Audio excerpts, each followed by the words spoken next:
Hey everybody, and welcome back to Farmboy's Garage, and we're back to working on this tractor, part 2. Appreciate everybody watching the radiator removal vid, and had a lot of comments about putting a little TLC in this tractor, and that's what we're going to do. I had planned on doing a full restoration of this tractor over this winter, but you know, I got behind on this truck I've been working on and other things. If you haven't seen the truck project, go check out Farmboy 30117. So what we're going to do is put a little lipstick on this thing and use it this year, and then hopefully next winter we'll get it in here. I know it's got a rear main seal leaking. I know it needs a clutch, so we'll go ahead and split it next year. So I went ahead and I got a new muffler for it, and I've ordered a new radiator shell because this one is pretty beat up. So got a new radiator shell coming, and I'm going to go ahead and probably repaint this hood. I've got some Winter Truck Supply. They've got some of this Magic Ford Blue paint. Now if you're going to use this enamel, be sure to get the reducer and the hardener. If you don't get the hardener, this stuff will not get hard. There. So I've got and it don't take much of either one of them. I think it's a pint of hardener to a gallon. So they sell the hardener in the pint, or the reducer, I'm sorry. A pint of reducer to a gallon, which is 8 to 1.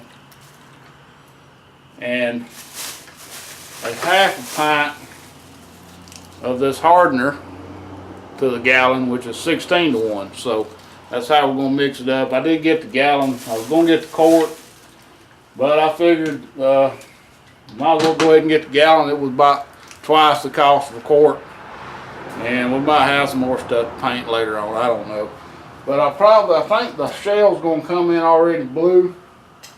And I'm going to go ahead and paint this hood because it's rusting. So I'm going to paint that. But now when we get ready to do the overhaul and split this thing next winter, hopefully, then I'll, you know, of course I'm going to probably rebuild the engine and all that stuff. So all the rest of it will get painted during the overhaul. It will not get painted this year. All I'm looking for this right now is to get the radiator back on and kind of halfway, you know, make it look nice. So that being said, we are pretty much ready to put the radiator back on here, but I'm going to go ahead and degrease it one more time, because I got some degreaser. And I went ahead and installed this air hose inlet pipe just so I wouldn't get water down in the intake. So I'm going to go ahead and do that right quick, and then we're going to put the radiator on. So when I took this radiator off, I didn't show you all the bolts, but in the bottom here is some grooves that these shoulder bolts fit into,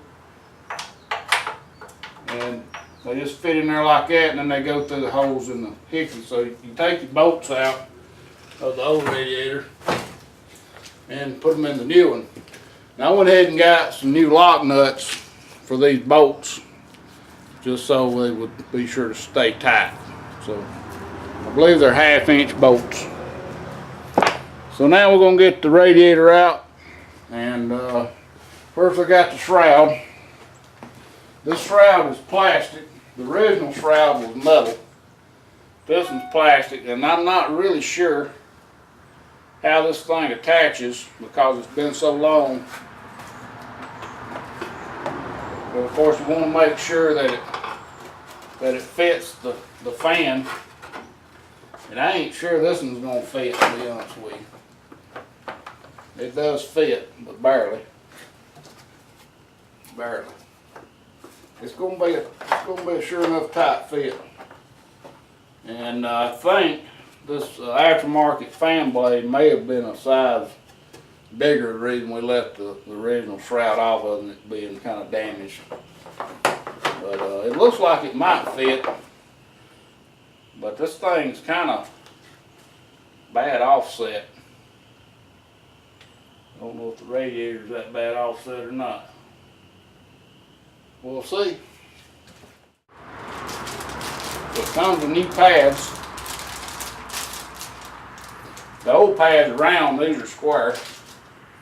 We'll get this packaging off and I'll bring you right back. Now where the shroud attaches, I have no idea. I think it actually, oh okay, I got the shroud on wrong. That's the problem. That's the problem. These pieces here should go on the sides, not on the top and bottom.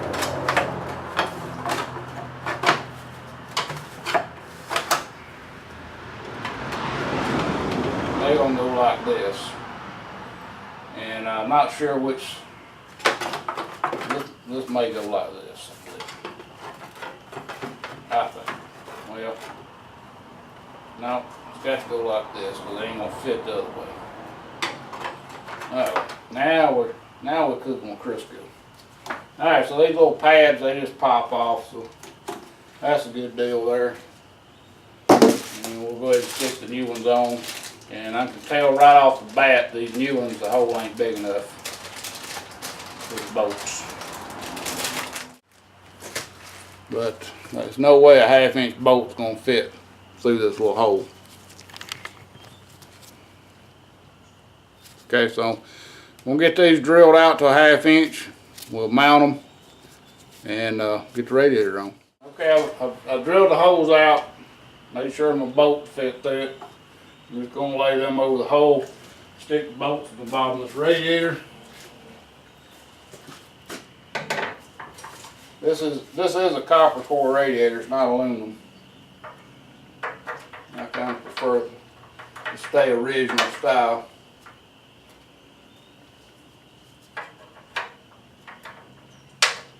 The bolts are gonna fit.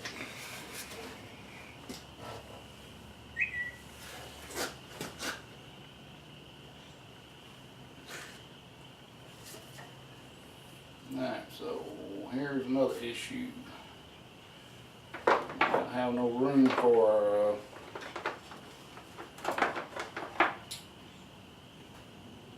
don't think we're gonna have any room for our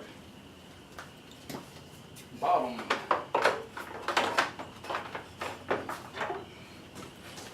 Oh man. Well, the bottom radiator hose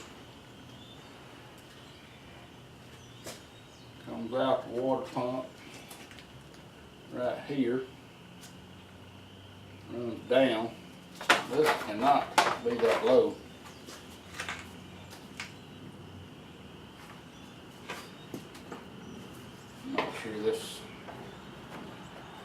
I'm pretty sure this shroud is not going to work.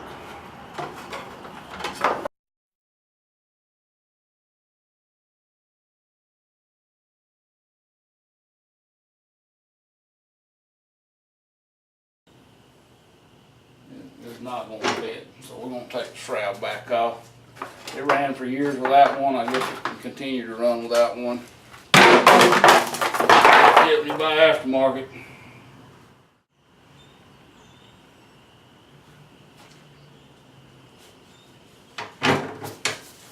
Alright.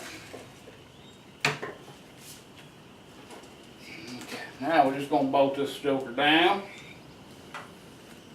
And I'm going to go find the new radiator hoses. We'll throw them on here. Now I want to drain the rest of the water out of this block. And I believe right over here behind the fuel pump is a little drain plug. Y'all can see that. So I'm going to just take my pliers and unscrew it and see if we can get more water out of this block. I don't like to leave all that old fluid in there.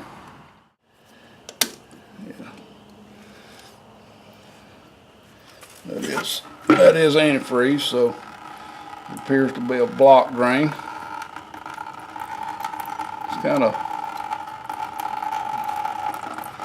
nice that they put a block drain on here, especially if you're going to store it over the winter time.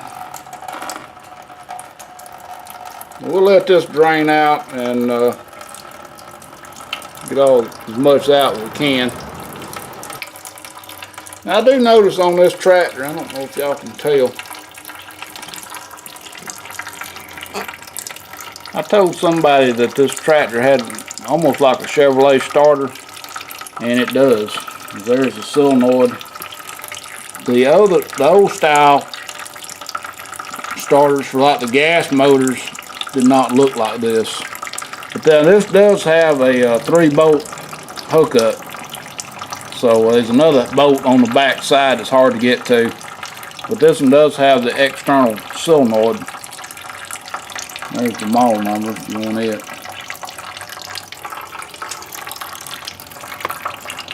Alright, so we're going to let this drain out and I'll be right back. Okay, got this all finished draining. I got about maybe half a gallon out of there maybe. Got the new hoses on. I reused these old hose clamps. I hate these style clamps, but I didn't have any more. I've had these hoses now for several years, expecting to replace this radiator at any time.